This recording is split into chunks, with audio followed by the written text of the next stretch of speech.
Good news, Hyderabad ORR కి అతి చేరువలో విల్లాస్ APR ప్రాజెక్ట్స్. నా బేసిక్గా ఆప్షన్స్ బయింగ్ స్టార్ట్ చేసి అక్కడి నుంచి స్కాల్పర్గా ఎందుకు కన్వర్ట్ అవ్వాల్సి వస్తుంది, స్కాల్పింగ్లో ఎందుకు బిగ్ లాసెస్ కనిపిస్తూ ఉంటాయి, స్కాల్పింగ్ చేసేటప్పుడు మనం తీసుకోవాల్సిన మేజర్ ప్రికాషన్స్ ఏంటి, వీటన్నిటి గురించి మనం ఈ వీడియోలో డిస్కస్ చేద్దాం. లాస్ట్ వీడియోలో కేవలం ఆప్షన్స్లో మనకి ఏ type of strike price select చేసుకోవాలి, దాంతోపాటు పొజిషన్ సైజింగ్ ఏంటి, రిస్క్ మేనేజ్మెంట్ ఏంటి, వీటి గురించి మనం డిస్కస్ చేసుకున్నాం. అలాగే ఓవర్ నైట్ పొజిషన్స్కి ఎంత క్యాపిటల్ తీసుకుంటే బెటర్ అనేది లాస్ట్ వీడియోలో డిస్కస్ చేసుకున్నాం. ఈ వీడియోలో ఒక స్కాల్పింగ్కి ఏంటేంటి మనం ప్రికాషన్స్ తీసుకోవాలి అండ్ మేజర్గా ఎందుకు స్కాల్పర్గా కన్వర్ట్ అవ్వాల్సి వస్తుంది, నేను మీకు స్కాల్పర్గా కన్వర్ట్ అవ్వాల్సి ఎందుకు వస్తుంది అనే దాని గురించి ఒక చిన్న ఎగ్జాంపుల్ చెప్తాను. నేను స్కాల్పర్గా కూడా కన్వర్ట్ అయిన డేస్ ఉన్నాయి. ఒక 1.5 year వరకు నేను స్కాల్పింగే చేసేవాడిని. ఎందుకు 1.5 year వరకు స్కాల్పింగ్ చేశాను, స్కాల్పింగ్ ఎందుకు చేయాల్సి వచ్చిందన్న దాని గురించి చెప్తాను. బేసిక్గా నాకు ఆప్షన్స్ బయింగ్ ట్రేడ్ సెటప్ ఎలా తీసుకునేవాడినో అలానే తీసుకునేవాడిని. ఒక ట్రేడ్ సెటప్ బేసిక్గా నాకు ఆప్షన్స్ బయింగ్ ట్రేడ్ సెటప్ ఎలా ఉంటుందంటే, నాకు కొన్ని ప్యాటర్న్స్ అంటే చాలా ఈజీగా అనిపిస్తూ ఉంటాయి. లైక్ రెక్టాంగిల్ ప్యాటర్న్ కానీ, ట్రయాంగిల్ ప్యాటర్న్ కానీ, లేదా పెండెంట్ ప్యాటర్న్ కానీ, ఫ్లాగ్ ప్యాటర్న్ కానీ, ఈ 3 to 4 ప్యాటర్న్స్ నాకు చాలా ఈజీగా అనిపిస్తూ ఉంటాయి.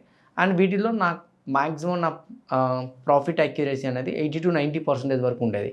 ఈ ప్రాఫిట్ అక్యురసీ ఎప్పుడైతే నాకు ఎక్కువ అనిపించిందో ఆబ్వియస్లీ ఆ సెటప్స్ని ఫాలో అవడమే మనం స్టార్ట్ అవుతాంగా. ఎగ్జాక్ట్లీ నేను కూడా అదే సెటప్స్ని ఫాలో అయ్యేవాడిని. బట్ ఒకసారి నేను ట్రేడ్ తీసుకున్నప్పుడు కొన్నిసార్లు నా ప్రాఫిట్ అనేది 5 seconds to 6 secondsలోనే ఇచ్చేసినవి ఉన్నాయి. నా highest profit 91K in the span of 6 seconds. 6 సెకండ్లోనే నేను 91K సంపాదించానంటే మీరు నమ్మగలుగుతారా? That is fact. బేసిక్గా 6 secondsలోనే 91K. సో అది వచ్చినప్పుడు నాకు అర్థమైంది, ఓకే ఇదేదో బాగున్నట్టుందే. నేను వెంటనే ఎంటర్ అయ్యి వెంటనే ఎగ్జిట్ అవుతుంటే ఆ మొమెంటం నాకు వస్తుంది చూసారా, దీన్ని నేను ఏ విధంగా క్యాప్చర్ చేసుకోవాలి, ఓకే ఇలాంటి టైప్ ఆఫ్ ట్రేడ్స్ చేస్తే బాగుంటుంది కదని అప్పుడు నేను స్కాల్పర్గా కన్వర్ట్ అయ్యాను. అంటే క్విక్ ప్రాఫిట్స్, క్విక్ మనీ చూసేసరికి స్కాల్పర్గా కన్వర్ట్ అవ్వాలన్న థాట్తో వచ్చాను. ఆప్షన్స్ బయింగ్ అనుకోండి, రిస్క్ రివార్డ్ రేషియో పెట్టడాలు, ట్రేడ్లో హోల్డ్ చేయడాలు, కరెక్ట్ ప్రాఫిట్ వచ్చినంత వరకు వెయిట్ చేయడం, ఇవన్నీ జరుగుతుంటాయి. బేసిక్గా నేను ఏదైతే చెప్పానో అదే టైప్ ఆఫ్ ట్రేడింగ్ అనేది మీరు కూడా ఫేస్ చేసే ఉంటారు. ఓకే దాని గురించి నేను ఇప్పుడు మీకు మాట్లాడుతున్నాను. సో ఎందుకంటున్నానంటే, ఎప్పుడైనా మీరు ట్రేడ్ చేసేటప్పుడైనా కానీ, మీరు ట్రేడ్లో ఉండేటప్పుడైనా కానీ, మీరు మేజర్గా ఈ పాయింట్స్ అన్నీ కూడా గుర్తుపెట్టుకోవాలన్నమాట మేజర్గా. సో నాకు తెలిసి మీలో కూడా ఇలానే చాలామంది స్కాల్పింగ్కి కన్వర్ట్ అయిన వాళ్ళు ఉండే ఉంటారు. సో నేను కూడా ఇలానే స్కాల్పింగ్ కింద కన్వర్ట్ అయ్యాను. కానీ స్కాల్పింగ్ చేసేటప్పుడు ఏంటి చూసుకోవాలి.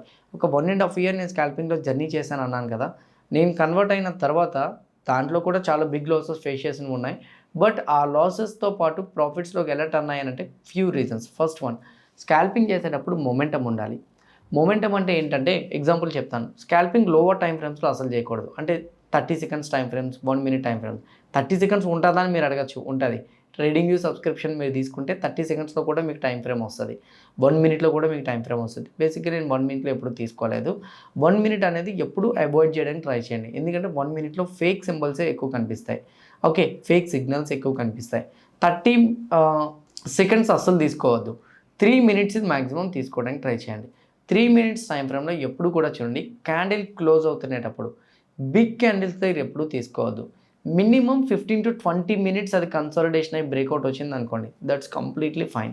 మేక్ షూర్ దట్ మీకు బ్రేక్అవుట్ ఇచ్చినప్పుడు కంపల్సరిగా అక్కడ మీకు ఏదైనా సపోర్ట్ కానీ రెసిస్టెన్స్ కానీ నియర్ టు ద లెవెల్స్ ఉండకూడదు.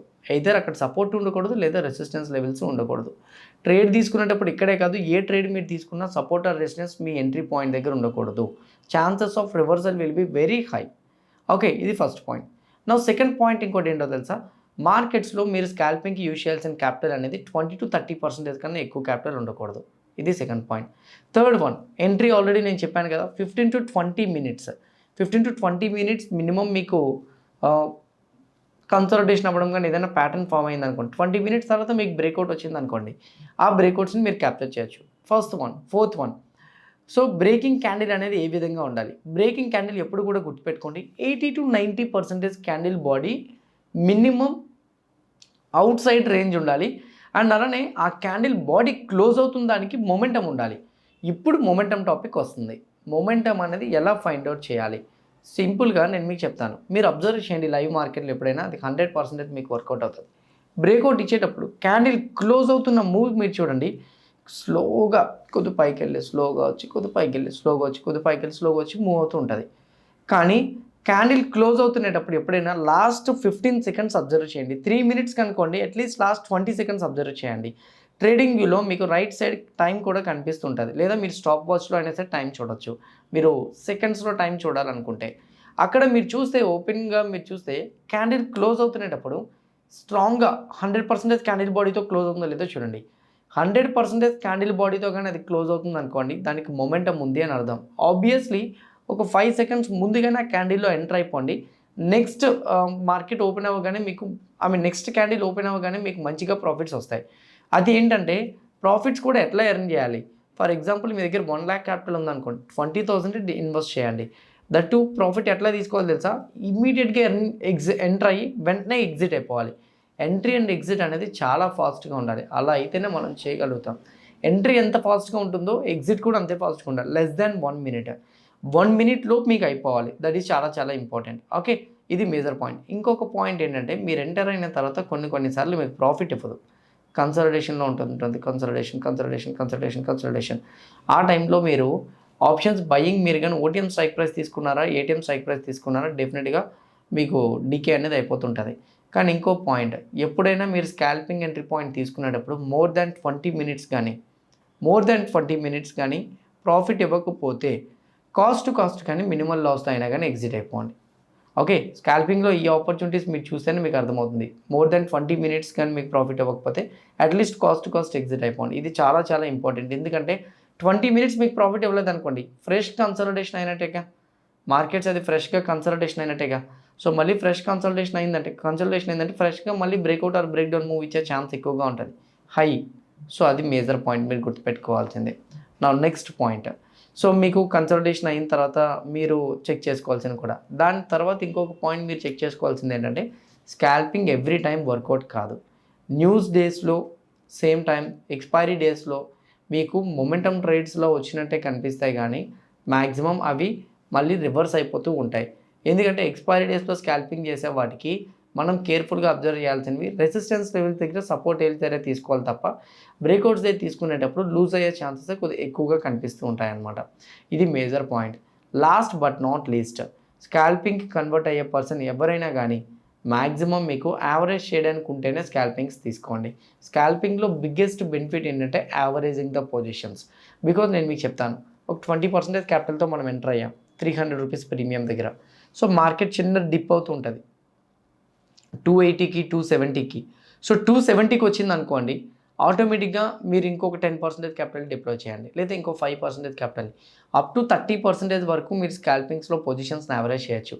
ఎవ్రీ 10 రూపీస్కి లేదా ఎవ్రీ 5 రూపీస్ క్యాపిటల్కి మీరు పొజిషన్స్ని యావరేజ్ చేసుకోవచ్చు. ఎవ్రీ 5 రూపీస్ కానీ ఎవ్రీ 10 రూపీస్ కానీ 10 రూపీస్ 5 రూపీస్కి పొజిషన్స్ మీరు యావరేజ్ చేసుకోవచ్చు అన్నాను కాబట్టి దాన్ని బట్టి మీరు చేసుకోండి. ఓకే, అండ్ యావరేజింగ్ కాన్సెప్టే కానీ తెలియకపోతే మాత్రం, అండ్ నేను మా వీడియోస్లో చేశాను, మీరు పొజిషన్ యావరేజింగ్ ఉపేంద్ర అని కానీ పొజిషన్ యావరేజింగ్ బోన్ఫెట్ ఎడర్ అని మీరు టైప్ చేస్తే మీకు వస్తుంది. అండ్ దాని మీద వీడియో చేస్తాను, డెఫినెట్గా మీకు అవైలబుల్గా ఉంటుంది, చెక్ చేయొచ్చు. పొజిషన్ యావరేజింగ్ వద్దనుకున్న వాళ్ళు లాస్ట్ పాయింట్ ఇగ్నోర్ చేసేయండి.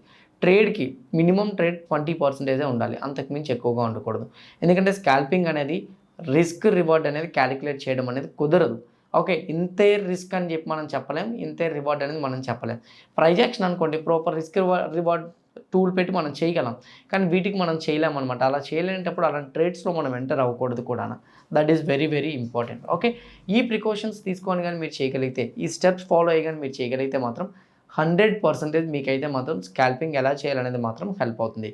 నీ బెస్ట్ సజెషన్ ఏంటని మీరు అడగచ్చు. నా బెస్ట్ సజెషన్ అయితే స్కాల్పింగ్స్ మీరు చేయాలి అని అనుకుంటే మాత్రం 20% క్యాపిటల్స్తో దట్టు ఏటీఎం స్ట్రైక్ ప్రైస్ని చేయండి. స్కాల్పింగ్స్కి ఎప్పుడు కూడా డీప్ ఐటమ్స్కి వెళ్ళొద్దు, ఎందుకంటే రివర్స్ అయినప్పుడు మీరు హ్యూజ్ లాసెస్ ఫేస్ చేయాల్సి వచ్చింది.